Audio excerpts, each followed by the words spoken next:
Buenos días a todas y todos que están aquí presentes y, por supuesto, a quienes están siguiendo esta rueda de prensa por streaming. Gracias por estar aquí un año más con nosotros. Me acompañan a la mesa el director del estudio que hacemos todos los años, Juan Carlos Llano, y también me encuentra nuestra responsable de incidencia política, Ruth Carrantes, que están primero para informar de lo que es este estudio y segundo para también ver lo que son las propuestas que entendemos que se deben de llevar a cabo como consecuencia de lo que estamos viendo en esta investigación que se ha realizado. El estudio es verdad que lo ha coordinado Juan Carlos, pero el resto del equipo también están por aquí y Juan Carlos pues ahora hará una referencia a todos ellos. Decir que este año hay algunas novedades en el estudio que presentamos. Primero, no se presenta toda la parte de las comunidades autónomas, esto lo haremos en el mes de octubre, como todos los años, pero sí veamos que el estudio era ya tan amplio que considerábamos oportuno el tener que partir en la parte nacional, junto con lo que pueden ser algunos colectivos o elementos diana, que lo llamamos nosotros, y en octubre pues haremos también la presentación de cada una de las comunidades autónomas, cómo han estado evolucionando, y también tendremos ya datos del Eurobarómetro, lo cual nos permitirá también hacer un análisis comparativo con la Unión Europea. Recordar, como todos los años, que nosotros nos basamos en datos oficiales, sobre todo de la encuesta de condiciones de vida, y si hay alguna otra información, también son datos oficiales en todo momento. Esto también aclarar que cuando hablamos del indicador AROPE, el indicador europeo, es tal y como se cuenta la pobreza, cómo se estudia la pobreza en la Unión Europea. El indicador es el indicador de pobreza o exclusión social. Y aunque esto tiene subindicadores que nosotros hacemos un seguimiento de cada uno de ellos, pero el indicador global es el que nos compara con Europa, básicamente, es el AROPE. Vemos algunas pequeñas reflexiones antes de dar la palabra a Juan Carlos para que presente directamente el estudio. Decir que, si bien es verdad que se han aumentado el número, la base muestral de la encuesta de condiciones de vida, creemos que se tiene que profundizar mucho más en ese aumento. También creemos necesario que en todas las comunidades autónomas el nivel de muestra sea suficiente para poder hacer segmentaciones, que ahora genera algunos problemas o inexactitudes, especialmente en las más pequeñas y sobre todo en Ceuta y Melilla, donde los datos queremos que se miren más como una tendencia a lo largo de los años más que el resultado año a año, porque la base muestral es pequeña. Y también indicar que por el sistema de cómo está construida la encuesta de condiciones de vida, hay un tipo de comunidad colectivo que queda invisibilizado, como es el caso de la comunidad gitana, ¿no? Es verdad que se está buscando, y el propio INE está buscando la manera de poder incluir a esta población. Están dentro de la encuesta, estos son encuestados igual que el resto de los ciudadanos, pero es verdad que como no se pregunta cuál es la etnia, pues entonces es muy difícil, no podemos sacar conclusiones específicas. Y sabemos que precisamente en el ámbito de pobreza y exclusión social, la comunidad gitana posiblemente sea una de las comunidades o la comunidad que peor está en estos momentos en España. Por eso es importante el que se pueda hacer una acción de llegar hasta esta comunidad y poder reflejar la realidad que está viviendo. Luego, otra reflexión general, y con esto voy a ir terminando, con respecto a lo que nos dice el estudio. Vemos que verdaderamente sube medio punto el indicador AROPE este año, pero también es verdad que tenemos los subindicadores, el de pobreza relativa y el de baja intensidad del empleo, que mejoran, y el que empeora sustancialmente es el de privación material y social severa. Juan Carlos lo explicará mejor, pero también vemos que esto posiblemente sea debido al coste de la vida, a la subida de la inflación y, por supuesto, al coste de la energía, y también se constata con carácter general lo que estamos diciendo a lo largo de los últimos años es que gracias al escudo social y medidas que estaban contempladas en el escudo social que no han decaído, esto ha evitado que la pobreza aumente mucho más en España. Por lo tanto, nos ratificamos en que las medidas de protección social están actuando como un elemento de contención de la pobreza, pero no está siendo suficiente para conseguir que ésta no aumente o vaya peor. Tenemos que profundizar en esas medidas, y en eso Ruth nos hará al final también una pequeña reflexión, y lo que sí tenemos que dejar claro, a la vista de que muchas cosas que se están diciendo últimamente, es que cuando se persigue la justicia social, si trabajamos en justicia social, nos damos cuenta que beneficiamos a la inmensa mayoría de la población y además beneficiamos a la economía con carácter general. Si no hubiese justicia social, estaríamos en un mundo donde el más poderoso se comería al más débil, como muchas veces ha ocurrido a lo largo de nuestra historia y como sigue ocurriendo en estos momentos. Es importante que tengamos claro que las medidas de protección social son medidas de desarrollo económico, y si es necesario también recordar que tenemos que reforzar estas medidas. Y no a todo el mundo le afecta igual. No afecta igual, y no es la misma situación la de hombres y mujeres, no es la misma situación la de los mayores y los jóvenes o los niños, no niños, niñas o adolescentes, no es la misma situación entre parados y empleados, no es la misma situación dependiendo del nivel educativo, y eso lo vamos a ver esto se ve a lo largo de toda la investigación. Hay una novedad también en esto de las dianas. Sabéis que llevamos una diana que tiene que ver con discapacidad, otra que tiene que ver con mujer, otro que tiene que ver con las características de la pobreza, es decir, cómo es la pobreza por dentro, ¿no? Otra que también tiene que ver con el empleo, otra que tiene que ver con la vivienda, que en estos momentos se ha convertido un elemento esencial en el empobrecimiento de las familias en España, y luego tenemos una diana que llamamos diana a lo largo del ciclo de la vida, donde ponemos al mismo tiempo lo que es la pobreza en infancia, niñas, niños y adolescentes, la pobreza en el ámbito de la juventud, la pobreza en el ámbito de los mayores, y terminamos hablando de lo que es la transmisión intergeneracional de la pobreza, porque creemos que eso da una información mucho más veraz. Y termino. La familia vive la pobreza como un todo. Los que segmentamos la pobreza somos los demás. Son los ministerios porque cada uno se ocupa de una cosa, las consejerías porque cada uno se ocupa de una cosa, las concejalías, somos también luego las propias entidades sociales, según a lo que nos dedicamos cada una, ponemos el acento en una pobreza o no, pero cuando hablamos de pobreza infantil, feminización de la pobreza,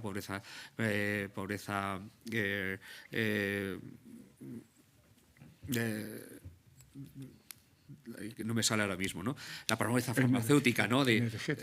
La pobreza energética, etcétera. Cuando hablamos de ese tipo de pobrezas, la familia no las vive una por una, las vive todas y al mismo tiempo. Es decir, si una familia es pobre, en esa familia hay pobreza infantil, hay pobreza alimentaria, hay pobreza energética, hay pobreza farmacéutica, hay todas las pobrezas que vayamos buscando, y generalmente, posiblemente, estará feminizada la pobreza. Y les llamo la atención, sobre todo ahora que hablo de esto, sobre la situación de las familias monoparentales, que en más de un 80% son monomarentales con hijos a cargo.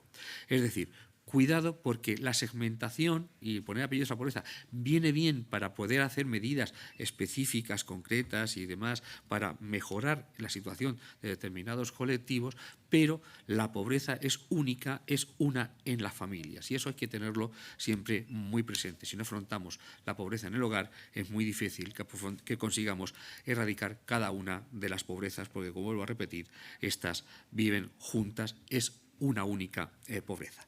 Y nada más por mi parte. Le di la palabra a Juan Carlos para que nos presente los resultados del estudio de este año. Gracias. Hola, muy buenos días a todas y todos y a las personas que nos siguen por streaming. Yo voy a intentar hacer un resumen lo más rápido posible, pero 15 o 20 minutos va a durar esto, ¿no? Porque el informe es largo, tiene 300 o 400 páginas por ahí, es difícil resumirlo todo en tan poco tiempo, ¿vale? El equipo de investigación, yo estoy aquí, pero además está Alejandro Sanz y Eitan Alguacil, que entre los tres hemos trabajado todo esto, ¿no? Voy a hablar, este es el índice de lo que voy a hablar, me lo salto, no explico para ir un poco más rápido. Esta es la tasa AROPE. La línea que veis en color rojo es la tasa AROPE calculada con el sistema nuevo, porque sabéis que cambió hace un par de años, se modificó para dar cabida para medir los objetivos incluidos en la Agenda 2030. La que se utilizaba antes era la de la Estrategia 2020. Entonces vemos que la tasa AROPE este año ha subido del 26 al 26,5. Es una subida ligera, no es mucho. No es mucho porque hay que considerar que hay un margen de error y todo eso, ¿no?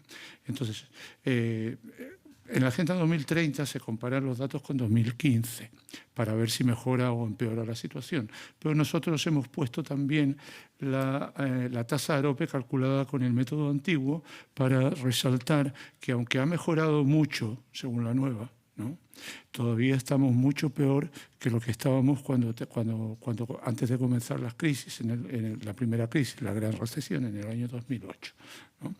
Entonces, desde el 23,8 al 26 hay 3 puntos todavía de diferencia que debíamos bajar. 3 puntos es casi 1,600,000, 1,5 millones de personas más o menos, es mucho, ¿vale? Entonces, pero lo importante ahora es que la tasa AROPE ha subido un poco. ¿Por qué ha subido? Sabéis que la tasa AROPE es la combinación de 3 indicadores diferentes, los vamos a ver los 3, así muy rápidamente. La tasa de riesgo de pobreza ha bajado, ¿vale? Hay que tener en cuenta que la tasa de riesgo de pobreza es el factor más importante que hace subir el AROPE, que es el principal indicador, digamos, ¿no? Pues, sin embargo, ha bajado. Porque aquí hay una pequeña contradicción ya de bajar la tasa de pobreza, pero el AROPE sube un poquito, ¿no? La carencia material y social severa se ha incrementado mucho. Y mucho, es decir, desde el 7,7 al 9, 1,3 puntos. Eso es mucho partiendo de la base. O sea, de que desde 7,7 a 9, 1,3 es mucha subida para lo que se estila en ese indicador. Pero no solo eso, sino que si nos fijamos en la parte económica del indicador, no sé si sabéis que el indicador de carencia material y social severa combina, son 13 indicadores juntos, ¿no?, de los cuales hay que cumplir 7. ¿No? Entonces, si sacamos, hay algunos que son sociales, como tener la capacidad, por ejemplo, de salir una vez a la semana a tomar algo, por ejemplo, esas cosas, ¿no? Pero los indicadores de carácter mucho más económico, que son los que se agrupaban en la privación material severa, la antigua, ¿no?, son los que están en la línea punteada, que son los de no poder permitirse comer proteínas cada 2 días, no salir de vacaciones, tener problemas para pagar las letras y los recibos y esas cosas, ¿no? Y eso vemos que se ha incrementado mucho y se viene incrementando desde el año 2019, desde antes incluso de la pandemia, ¿vale? Entonces, este indicador ha subido y esta es la causa de que haya subido el AROPE, porque si bajó la pobreza, también bajó la baja intensidad de empleo, ¿vale? También bajó la baja intensidad de empleo. Hoy han salido los datos de paro y vemos una bajada, no sé si llamarla histórica, pero muy importante de la tasa de desempleo, ¿vale? Entonces, esto refleja eso, aunque venga con un año de retraso, ¿vale? La pobreza severa se reduce en 5 puntos, casi no veo 6, que no veo bien desde aquí, 5 o 6 décimas, perdón, ¿vale? Entonces, ¿eso qué significa? La pobreza crece, pero la pobreza severa se reduce. Eso es en principio bueno, es bueno, porque la gente que está en peor situación son un poquito menos personas, ¿no? Un poquito menos personas.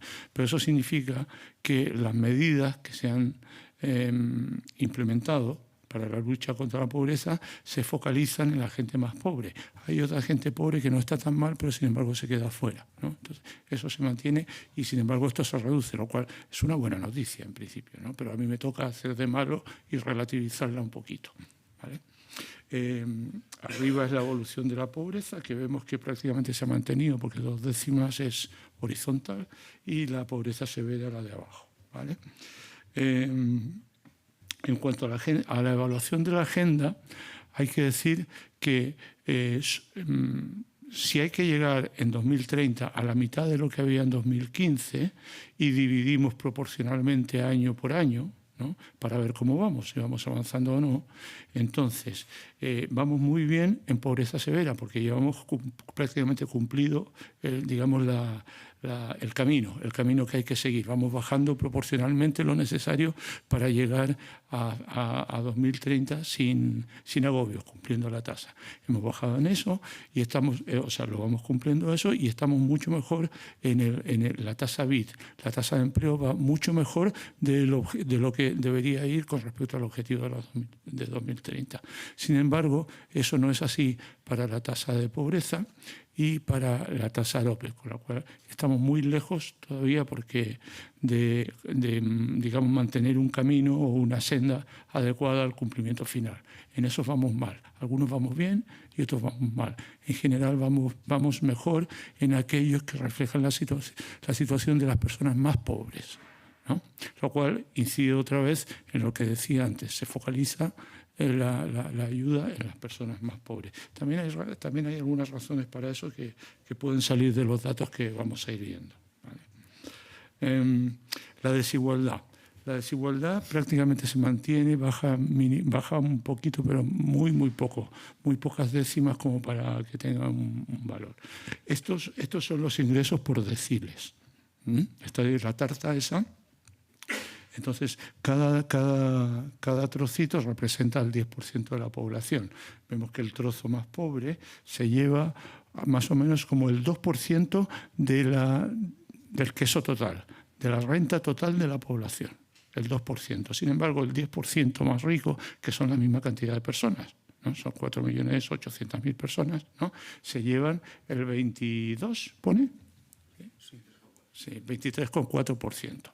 Entonces, y el valor anterior, el que corresponde al 10% que sigue más pobre, se lleva el 4,7%, y el que es el valor anterior al 10% más rico se lleva el 15%. Entonces, esa es la medida, esa es la manera en la que se calcula la ratio 80-20. Divide la parte de la tarta que lleva el 20% más rico de la población, es decir, los 2 quesos en tono azul que están en el extremo, ¿no? dividida entre lo que se llevan el 20% más pobre, es decir, los 2 quesos que están en rojo. Entonces, para este año, el grupo más rico se lleva 5,5 veces lo que se lleva el grupo más pobre, ¿no? Por cada 10 euros que se lleva el grupo, el 20% más pobre, el 20% más rico se lleva 55. ¿Vale? Eso es, ¿no? Sí. Vale. La línea, y está marcada la evolución que está en el informe para los que estén interesados, y la de arriba representa la ratio 90-10, es decir, la comparación del 10% con el 10% más pobre. La pobreza extrema con la riqueza más, no voy a decir extrema, elevada, ¿vale? Y esa tasa es casi del 10, del 9,8. Más o menos el 10% más rico se lleva 10 veces lo que se lleva el 10% más pobre. Cada 10 euros que se lleva el pobre, las personas más ricas se llevan 100. ¿Vale? Seguimos por la evolución de las rentas. Aquí hay una cosa que tiene su interés, mucho interés. Esa es la renta nominal. Ese es el incremento de la renta que hay, la que se mide y la que decide, por ejemplo, las tasas de pobreza y todo eso, ¿no? Entonces vemos que se ha incrementado mucho y la manera en que crece es muy elevada. Es muy vertical. Eso significa que crece mucho. Eso significa que la tasa de incremento es muy alta. Si veis, es la más vertical de todo el segmento, ¿no? Eso significa que crece más que en todo el periodo, ¿vale? Entonces, realmente la tasa ha crecido mucho. ¿Pero qué sucede? Esa es la tasa real en términos de 2008. O sea, lo que hemos hecho es aplicar el IPC desde 2008 hasta ahora, ¿eh? Entonces vemos que en la primera crisis bajó mucho, se despeñó mucho la capacidad de compra real de las familias, ¿no? Pero luego empezó a subir hasta el 2020. En ese momento empezó una bajada que no ha sido tan espectacular como la crisis, como lo de la primera crisis, es más horizontal, aunque es bajada también, ¿no? Eso de alguna manera refleja también una diferente manera de enfrentarse a la crisis, ¿no? Pero ha bajado y la diferencia con la de arriba es muy alta. Y eso explica que la tasa de pobreza no baje, prácticamente se mantenga, ¿no? Y sin embargo la carencia material severa se incremente mucho, porque la gente, las personas, tienen ingresos formales altos, pero no les alcanza. Entonces, en la carencia material severa, por ejemplo, sube mucho cosas que influyen mucho en la gente pobre, como el tema de la vivienda, como el tema de la capacidad de alimentarse, la alimentación, de comer proteínas cada 2 o 3 días, y el tema de la energía, la capacidad de mantener su vivienda a temperatura adecuada, que no es casualidad que sean esos, porque son los ítems que más crecen y son los que realmente hacen crecer la carencia material severa, ¿vale? Entonces, en el incremento de precios no querría culpar a nadie, hay factores de todos los tipos, internacionales y también nacionales y de todos. Yo dejo lo que sucede, ¿no? Siguiendo, con lo de las rentas que han crecido mucho, aquí no se ve muy bien y es un poco lioso, por eso lo he puesto así. Está dividido por cuartiles. Cuartiles representa el 25% más pobre, el cuartil 1, el cuartil 4 el 25% más rico. Más o menos lo mismo que hicimos antes, pero en lugar del 10% utilizamos una cuarta parte de la población, ¿vale? Entonces vemos que el 25% más bajo, con nivel más bajo, ha incrementado este año su renta en 473 euros, ¿vale? En un 10,1%. Si nos vamos, está bien, es un buen incremento superior al medio, que es sobre el 8%, ¿vale? Si nos vamos al grupo, al cuartil 4, que representa los ingresos del 25% con mayores ingresos, vemos que se ha incrementado un 8,1%. Porcentualmente se ha incrementado menos, ¿no? Que es lo que algunas personas dicen para decir que en los pobres ha crecido más que en los ricos. Pero si vemos, aquí interesa ver los valores absolutos. Cuando se habla de las partes extremas, los porcentajes pierden un poco el sentido y es importante referirse a los valores absolutos. Por ejemplo, en los pobres se incrementa 473 euros y en las personas, en el percentil más rico, se incrementa 4 veces eso, 1.900 y pico, casi 2.000 euros más, ¿vale? En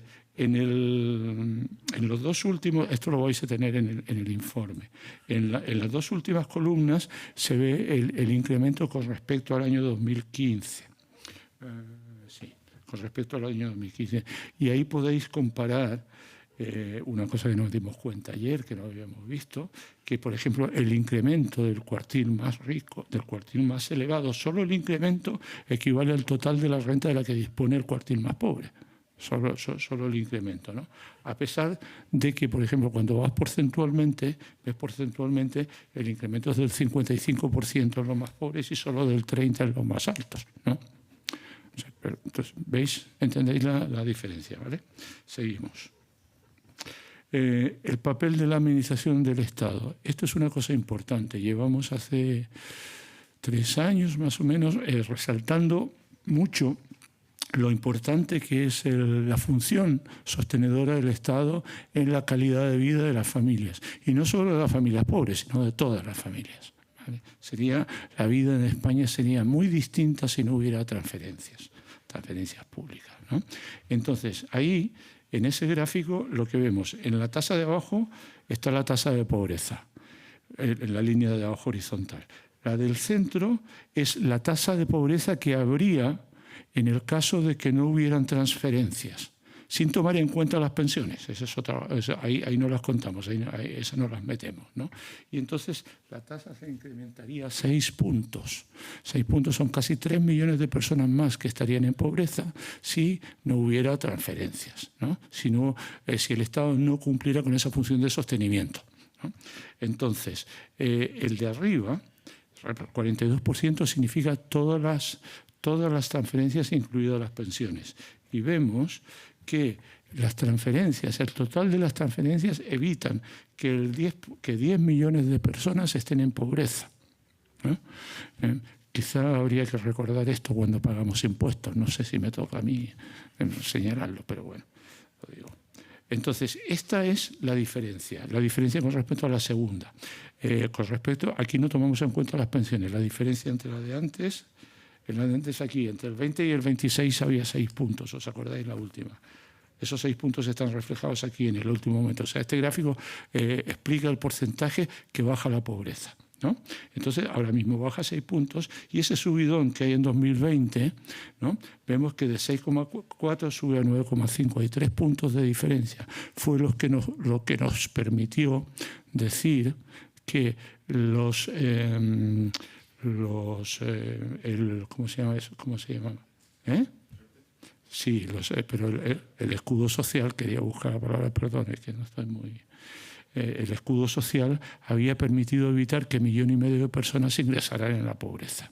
Una vez ya suspendido los ERTEs y ya que se han eliminado o han decaído, no sé cómo llama, eso no se llama así, pero bueno, una vez que ya no hay, pues ha bajado a lo normal y ahora está en 6 puntos, ¿vale? Esto no solo es la pobreza, ni el AROPE, ni todo eso, también es la desigualdad. La desigualdad también se reduce mucho con la intervención del Estado, ¿vale? La desigualdad está en valores mínimos, ¿vale? Sigue alta de todas maneras en términos europeos. Ha bajado mucho y es una de las tasas más bajas de todo el periodo, si lo comparáis, para todos los casos, de las más bajas, ¿vale? Bueno, aquí estoy hablando de las transferencias, claro. Aquí, esto es lo que de 46 a 5,5 es lo que subiría la tasa 80-20 si no hubiera transferencias. Es decir, el 10% más rico ganaría 46 veces lo que gana el 10% más pobre. El 20% más pobre, perdón. El 20% más rico con el 20% más pobre. Por cada 10 euros que gana el 20% más pobre, los más ricos ganarían 460. ¿Vale? Entonces, lo que quería decir, creo que no lo tengo escrito aquí, claro, no lo tengo escrito, por eso lo voy a decir ahora, era que la desigualdad está en valores mínimos, muy bajos, pero sigue siendo muy alta con respecto a lo que es en Europa. Seguimos siendo la sexta ahora mismo, he visto los datos esta mañana, ¿vale? Entonces, según que se han actualizado hace poco en el Eurostat, ¿no? Entonces, ahora mismo somos la sexta en mayor desigualdad. Es decir, queda mucho por hacer todavía. Es necesario, entonces, fortalecer el sistema público. Es muy importante fortalecer la educación, la dependencia, el sistema sanitario, especialmente la atención primaria, que aquí hay un médico que sabe perfectamente de lo que estoy hablando, ¿no? Porque eso está basado en un derecho que tiene que ser para todos, ¿no? Y entonces tiene que mantenerse. Ahora que se duda de mantener todas esas cosas y se duda sobre la importancia del Estado, yo he estado enfermo hace poco, perdón por decir una cosa personal, y le decía al médico cuando me estaban atendiendo, a todas esas personas que dicen que hay que pagar menos impuestos, les daría una vuelta por aquí, por lo que están haciendo, ¿no? Vale, seguimos. Las dianas de la pobreza. Como decía Carlos antes, hemos dividido el estudio en la parte final, en varios capítulos que resaltan, digamos, aquellas cosas donde la pobreza se expresa con mayor intensidad, ¿no? Hay varias dianas y vamos a hacer un resumen lo más rápido posible porque yo creo que ya no tengo tiempo, ¿no? Sí. Diga, sigue rápido. ¿Cómo me pasa? En fin, vivienda y pobreza. Solo decir aquí, por ejemplo, que la vivienda se ha convertido en uno de los principales factores generadores de pobreza. ¿Por qué? Porque baja la propiedad. Vemos lo gris en grande, son el porcentaje de población que vive con viviendas en propiedad, no pagadas, pero en propiedad por lo menos, ¿no? Ha bajado del 80 al 75%. Y lo que crece es la que está en rojo, que es la de alquiler. Ha crecido mucho la población que vive en alquiler, desde el 14 hasta el 19, casi 5 puntos, más o menos, o 5 puntos, sí, 5 puntos juntos, ¿no?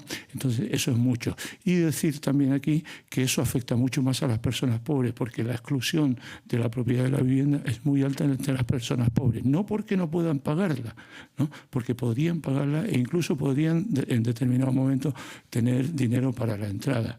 Lo que no tienen es capacidad de asegurar sus ingresos futuros, es decir, no tienen aval. Esa es la historia, ¿vale? El problema, aquí se ve bien el gasto mensual medio. En rojo está el gasto en alquiler, que aunque no se nota mucho por la perspectiva del gráfico, se incrementa mucho más entre las personas que... O sea, el costo del alquiler se ha incrementado mucho más que el que está en azul, que es el costo de la hipoteca, excepto el último año que ha subido mucho por el tema del aumento del Euribor y todo eso, ¿vale? Entonces, es mucho más caro alquilar, por una parte, y por otra parte, los pobres se ven obligados a alquilar. Nuevamente, como pasa en muchos ejemplos, ser pobre sale caro. Esta es la variación porcentual de los precios con respecto al año 2008.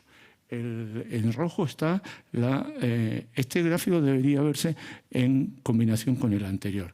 Se ha incrementado mucho más el precio en el alquiler, que es lo que decía antes, que el precio, el que está en azul es el incremento interanual del precio de la cuota hipotecaria. Hasta el año pasado la diferencia era muy alta, era mucha. Ahora ha bajado un poco porque ha subido mucho por lo que decía antes del tema de las hipotecas. Los puntos representan el incremento de la renta por persona deflactada, ¿vale? Entonces vemos que cada vez que se mantiene en el medio, pero cada vez está más lejos del incremento del precio del alquiler. Pobreza energética. ¿Por qué subía el AROPE? Decíamos, o sea, la privación material y social severa. Una de las razones es que las viviendas tienen mayores dificultades para mantener la temperatura. Tanto en invierno, en el último año ha crecido 3,6 puntos, ahora es el 20,7%, tanto en verano, un dato que no está aquí, pero que la encuesta de condiciones de vida la ha sacado este año y no podemos comparar con los anteriores, pero que en el futuro va a tener muchísima importancia, es el calor. Es el calor. Y ahora mismo el 34% de las viviendas en España, si veis, es una tasa mucho más alta que la de pobreza, ¿no? Entonces hay mucha gente no pobre que tampoco puede, no consigue mantener su temperatura, la temperatura de su vivienda fresca, no consigue mantener su temperatura fresca en verano, ¿vale? Eso cada vez va a ir a más por el cambio climático, por todas esas cosas. Son indicadores que canario en la mina, hablábamos esta mañana, ¿no? Indican que lo que viene es malo. En eso digo, no en todo, ¿no? Pobres con empleo, esto es importante. Nosotros venimos años resaltando que la pobreza, o sea, que el empleo por sí solo, vamos a ver, por sí solo no reduce la pobreza. No es un arma. Reduce en parte la pobreza, pero no totalmente. Hay un porcentaje más o menos como el 11 y pico por ciento, creo recordar, bueno, igual está aquí, el 12,2%. No, esta es la tasa de desempleo. Siguiente. Tampoco. Lo digo así de memoria. Más o menos el 11 y pico por ciento de las personas con empleo, de todas las personas que trabajan, son pobres. Entonces el trabajo no es suficiente. Y un 32% de las personas que son pobres tienen un empleo. Claro. Entonces, aquí los salarios no han aumentado lo mismo que el coste de la vida. lo que redunda en una pérdida del poder adquisitivo, los salarios, digo, ¿no? Entonces se pierde poder adquisitivo, aumenta la privación material severa, pero los salarios formales sí parecen altos. Por lo tanto, no van a la pobreza, pero sí a la privación material. ¿Vale? Seguimos por día. Cerca de 2,5 millones de personas eran pobres pese a tener un empleo. Nos quedamos con ese dato y seguimos. ¿Vale? Aquí esto está dividido en la situación laboral. Este grupo, aquí están solo las personas pobres, ¿vale? Y entonces vemos que los pobres con empleo son el 32%. De todas las personas pobres, 1 de cada 3 personas pobres tiene empleo, ¿vale? Y otra cosa importante es que en desempleo hay un 22%. O sea, entre ambos suman el 55%, ¿no? Si centramos nuestra lucha contra la pobreza solo en la lucha contra el empleo, o en la lucha contra el desempleo o el empleo en la situación de actividad, digamos, solo ayudaríamos al 55% de las personas pobres. Entonces tiene que haber otras medidas aparte de esa, ¿no? Entonces, una cosa importante, la tasa de pobre en desempleo es el 22%. Hoy hemos leído que la tasa ¿cómo se llama? Para las personas desempleadas que tienen prestaciones. La prestación por desempleo alcanza más o menos al 70%, no me acuerdo la cifra exacta porque lo he leído esta mañana, pero es muy alta, es una de las más altas, casi el 70% me parece, no me acuerdo por ahí, ¿no? ¿Entiendes? De personas en desempleo tienen prestaciones, lo cual las libra. Inmediatamente, aunque no lo puedo confirmar, lo he relacionado con este 22 y hemos hablado de que seguro que estas son las que faltan. Aquí hay datos que este gráfico y el primero que habíamos visto y quizá otro anterior habla de lo que significa tener la inestabilidad en el trabajo. ¿Vale? Disponer de un contrato temporal duplica la probabilidad de ser pobre. Desde el 7 pasa hasta el 11. No, hasta el 17, ¿o no? Sí, hasta el 17. 8, sí, la duplica sobradamente, ¿vale? Si veis, hace unos cuantos años la multiplicaba por 4 en el 2020, ¿no? Eso de alguna manera es algo bueno, hemos mejorado en algo, aunque parezca que no, ¿no? Pero, sí. Y esta es la tasa de pobreza entre los que tienen una jornada parcial, que del 11 pasa al 22%, también se duplica. Es decir, la inestabilidad del empleo, todo lo que rodea a la inestabilidad en el empleo, tiene consecuencias directas en la pobreza. Y la pobreza a lo largo del ciclo vital. Vemos que a lo largo de los años, a medida que uno se va haciendo mayor, cambian muchas cosas, pero también cambia la pobreza. Para los menores de 18 años, para los niños, niñas y adolescentes menores de 18 años, lo que se llama la tasa de pobreza infantil, ¿no? La tasa de pobreza infantil es muy alta. Sigue siendo muy alta y ha crecido. Hay que decir que ha crecido mucho, ¿vale? Ahora mismo está en el 34%, que es más baja que la que había en el 2014, pero sigue siendo muy alta. Se han hecho esfuerzos, pero no parecen suficientes, no sé. Y esto lo compara con el total, ¿no? El total es del 26, sin embargo, para los niños, niñas y adolescentes es mucho más elevada, ¿vale? Aquí es que no son solo los niños, niñas y adolescentes, sino que las familias que tienen niños en general sufren más que las familias que no lo tienen. Ya el año pasado lo dijimos, ser pobre, o sea, tener niños es caro. Nos quejamos de que no tenemos niños, de que no estamos haciendo una sociedad mayor, pero es que hay que ser muy valiente para tener un chico ahora, para tener un menor ahora, ¿no? Porque entonces vemos la diferencia en privación material severa entre los hogares que tienen menores y los que no lo tienen, ¿vale? Hay casi 3 puntos. En otras cosas son mucho más elevadas también, ¿no? Con respecto, este es el último gráfico, ¿vale? Con respecto a la transmisión intergeneracional de la pobreza. Hay otras maneras de medirlo, pero esta sirve de aproximación. En la SV se les pregunta a la gente cómo era su situación cuando era joven, cuando era adolescente en su hogar, ¿no? Y entonces se puede establecer cierta comparación. Fijaros en los valores, en las barras oscuras, ¿vale? Cuando su situación era mala o muy mala, cuando eran niños, ahora mismo la tasa de pobreza de ese grupo es del 25%. Cuando su situación era buena o muy buena en ese año en los niños, la tasa de pobreza es del 17%, mucho menor.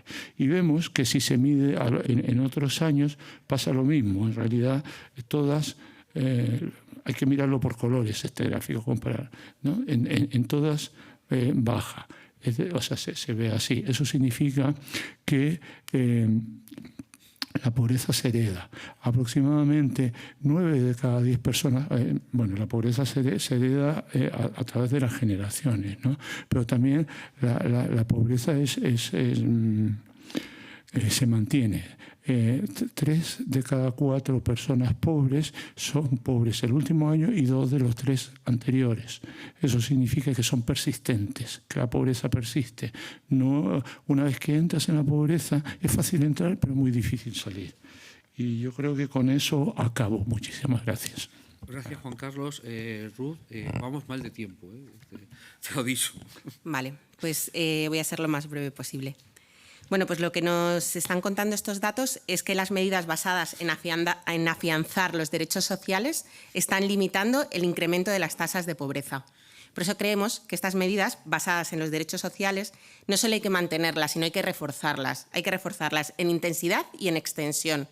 Por 2 motivos principalmente. El primero de ellos es porque necesitamos que acelere el efecto que estas políticas tienen para llegar a los compromisos que tenemos con los objetivos de la Agenda 2030, que detrás de estos indicadores hay personas. Y el segundo es porque el aumento de la inflación está aumentando los precios de la vivienda, de la cesta de la compra, de la energía, como hemos dicho varias veces, y esto está provocando que el efecto de estas políticas ya no sea de reducción de pobreza, sino que sean de contención. Y se sigue incrementando, si el contexto sigue encrudeciéndose, lo que va a resultar es que tampoco van a servir como contención, a no ser que sean más intensas y con mayor extensión. Y en esta intensidad y extensión que pedimos, creemos que tiene que ir la visión de multidimensionalidad de la pobreza. Como bien decía Carlos, la pobreza no está parcializada. Lo que está parcializado son las competencias que actúan sobre las políticas para erradicar la pobreza. Por eso creemos que las estrategias, tanto de las comunidades autónomas como del Estado, necesita que se vinculen estas políticas públicas. Como hemos repetido también, medidas aisladas de empleo son necesarias, pero no son suficientes para acabar con la pobreza. El crecimiento del PIB por sí solo, el desarrollo económico a través del crecimiento del PIB, no acaba con la pobreza. ¿Qué factores se están quedando fuera? ¿Qué factores creemos que hay que incidir? La vivienda. La vivienda es un derecho humano, pero también es una herramienta fundamental para la inclusión de las personas. Es un derecho humano que además en nuestra legislación se tiene que seguir trabajando para que se contemple como un derecho subjetivo. Además, la vivienda es el medio para acceder a otros derechos, como es la salud, la seguridad, etcétera. Por eso creemos que las políticas de vivienda tienen que ser contempladas como políticas en materia de exclusión social y pobreza. También consideramos necesario el despliegue y cumplimiento de la Ley del Derecho a la Vivienda, avalada en su mayoría hace poco por el Tribunal Constitucional, y creemos que tiene que ir acompañada de la ampliación del parque público destinado al alquiler social. Estamos muy por debajo de la media europea y muy por debajo de los objetivos que tenemos para 2040, que es el 15%. Ahora mismo en España, vivienda pública está en el 2,5% de alquiler social. Creemos, además, que hay que garantizar la titularidad pública de la vivienda social de forma permanente, que nunca que no se convierta en manos privadas para que siga acumulándose la vivienda pública. Creemos que es importante la rehabilitación de las viviendas, y tanto del parque público de viviendas como el que no es parque público de viviendas, y que esto vaya destinado a que estas viviendas sean más eficaces energéticamente. Estas medidas de transición ecológica justa consideramos que son muy importantes, primero porque las primeras personas que se ven afectadas por la crisis climática son aquellas que viven en una situación de mayor vulnerabilidad. Y segundo, porque si nos la ponemos en el foco de las medidas de transición ecológica justa, su vulnerabilidad va a crecer.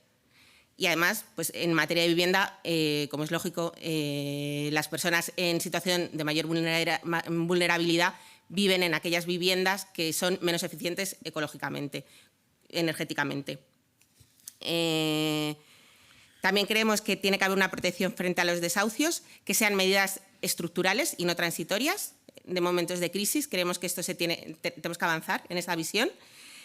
Y bueno, todas medidas necesarias para que el gasto en vivienda esté siempre por debajo del 30% del salario, ¿no? Que es el acuerdo internacional. En estos gastos, como decíamos, una parte importante que incurre son los gastos de energía, como ya ha explicado Juan Carlos, que apoyándose en los datos de la pobreza material y social severa. Y en este sentido, creemos que el bono social necesita ciertas mejoras, como incluir internet o agua potable, ampliar las circunstancias especiales a aquellos hogares que tengan una persona reconocida como grado 1 de dependencia, también en aquellos hogares donde todos sus integrantes estén en desempleo, aunque sean perceptores de la prestación contributiva por desempleo.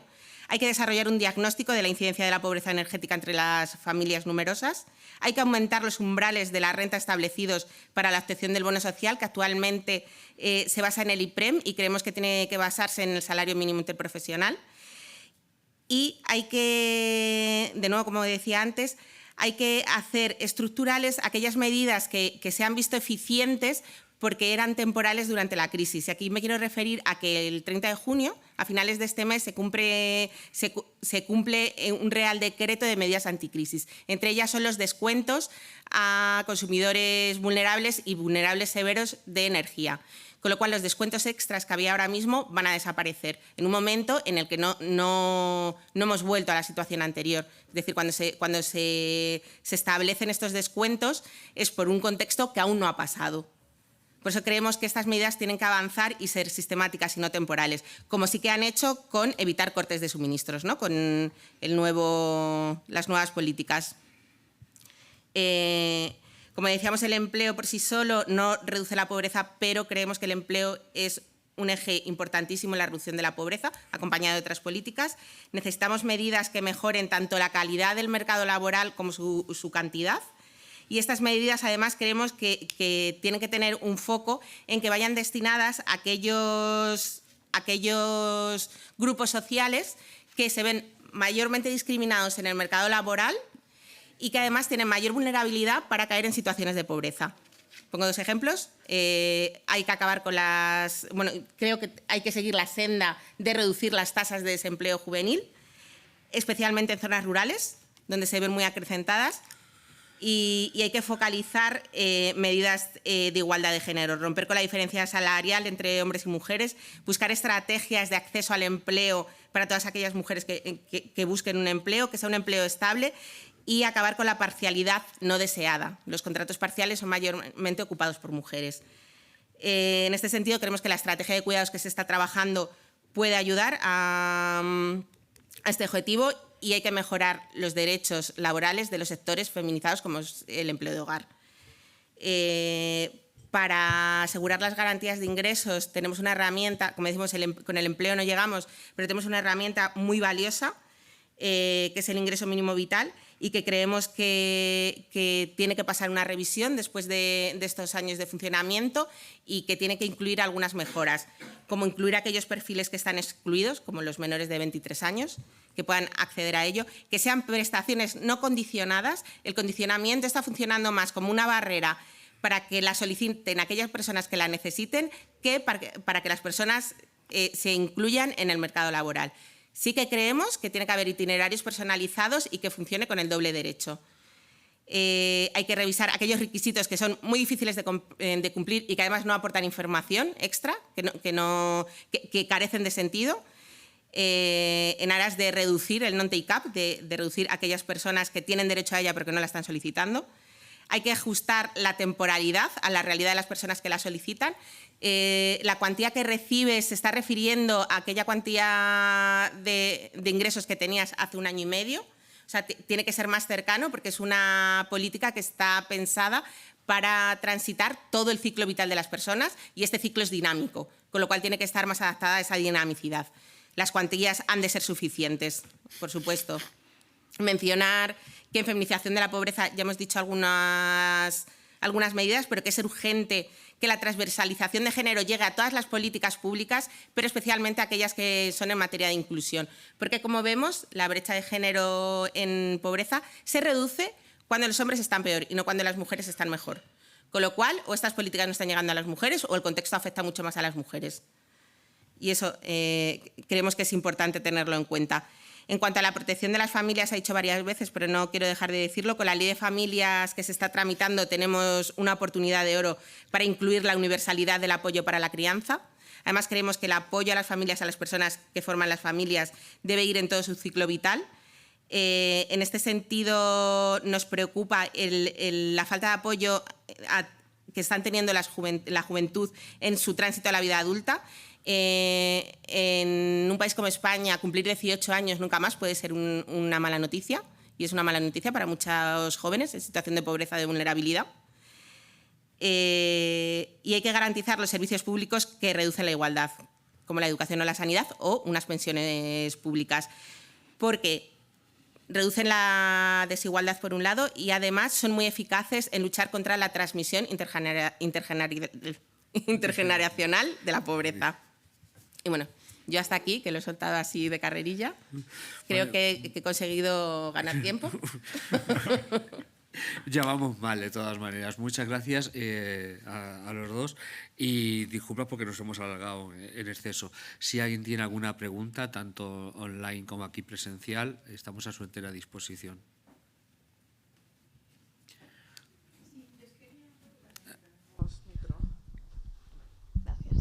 Era más una aclaración de un dato del informe. Cuando hablamos de tasa de pobreza en España, he visto como 2 datos. Uno es la tasa AROPE, que si no me equivoco era el 26,5% más o menos, y luego he visto otro porcentaje que daba el 20,2%. No sé exactamente qué diferencia hay entre estos 2 datos de la tasa de pobreza. A ver, son indicadores diferentes. La tasa AROPE, que es la más alta, es la combinación de 3 indicadores distintos, ¿no? Que son la tasa de pobreza, la tasa de privación material severa y el BID, la baja intensidad de empleo. Entonces, la tasa de pobreza afecta a la tasa AROPE. Puede haber, por ejemplo, si es el 20,2%, ¿no? Pero puede haber personas en privación material severa, de hecho las hay muchas, que no sean pobres. Entonces, esas sí se cuentan en la tasa AROPE, es decir, la tasa AROPE cuenta a las personas pobres, a ese 20,2%, más las personas que están en BID y que no son pobres, y las personas que están en privación material severa, en carencia material y social severa, que no son pobres. Por eso es más alta, pero son indicadores diferentes, no son lo mismo.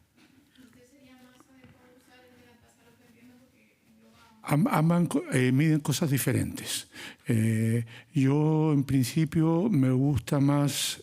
Aquí sí me gusta dividir un poco, porque yo creo que es bueno reducir a un indicador, a uno solo, porque dices, de 2 pasa a 3, subió, mejora o empeora, lo que sea, ¿no?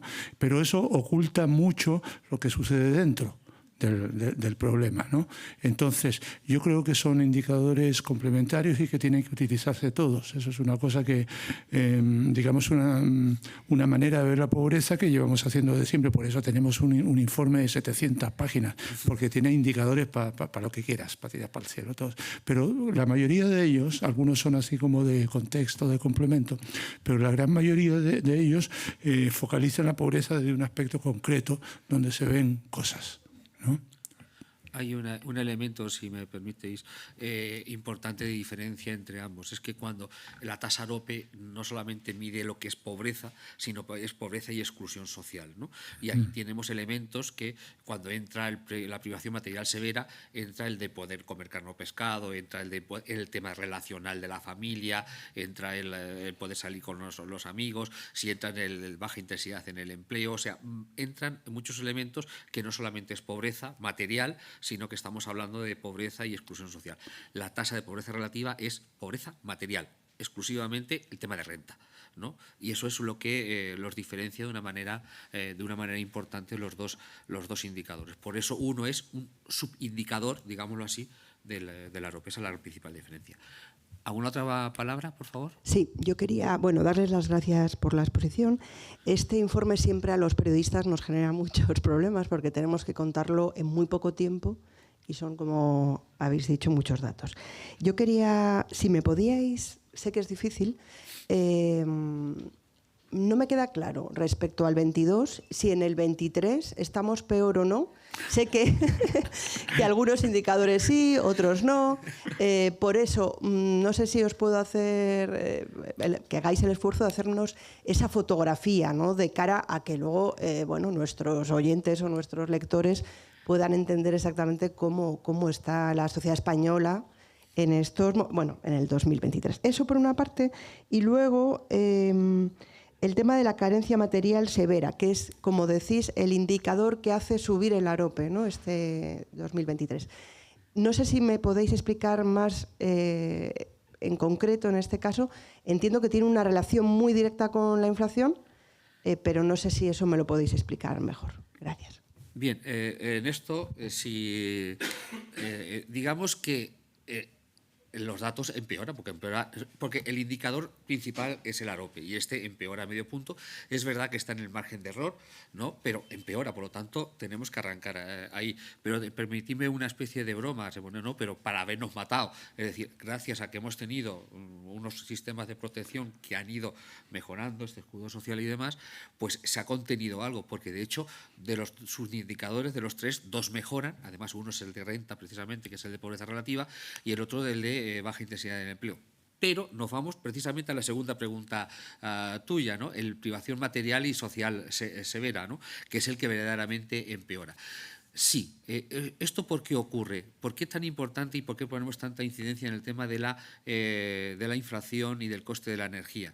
Hay que tener en cuenta que en los hogares vulnerables, mientras que en un hogar acomodado, a lo mejor el coste de la alimentación y de la energía puede suponer, voy a decir una cantidad, un 20% de sus rentas, en los hogares vulnerables puede suponer el 90, el 95 o incluso por encima del 100% de sus rentas, ¿no?, en esos puntos. Por lo tanto, cuando afecta los gastos de alimentación y energía suben, ¿no?, pues precisamente es donde más se nota, es en los hogares vulnerables. Resultado, nos vamos a los procesos de que aumenta la privación material y social severa.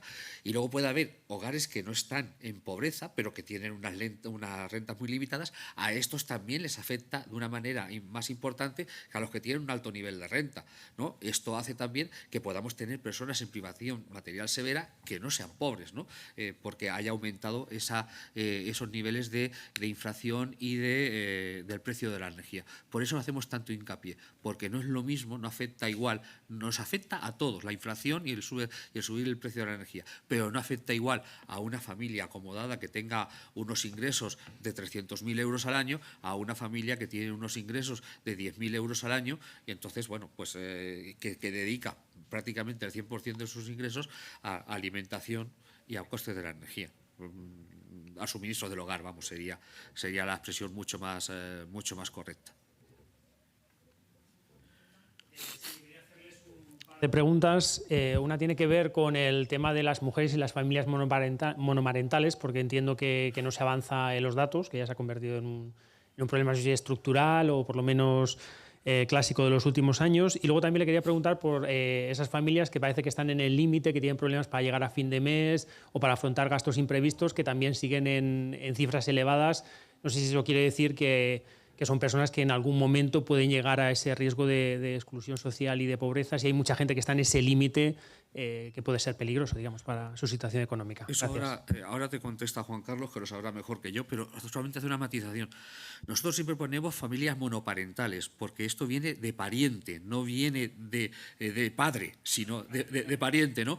Es verdad que luego aclaramos que más del 80% son de familias con mujeres a cargo, ¿no? Y entonces se habla de monomarentales, pero verdaderamente cuando se está utilizando la palabra monoparentales, dejar claro que estamos hablando de pariente, ¿no? De que viene de pariente, no de padre o de madre, sino de pariente, ¿no? Esa aclaración, porque en algunas veces se ha quedado esa confusión. Y ya, Juan Carlos, si quieres contestar tú. Me deja la parte más difícil.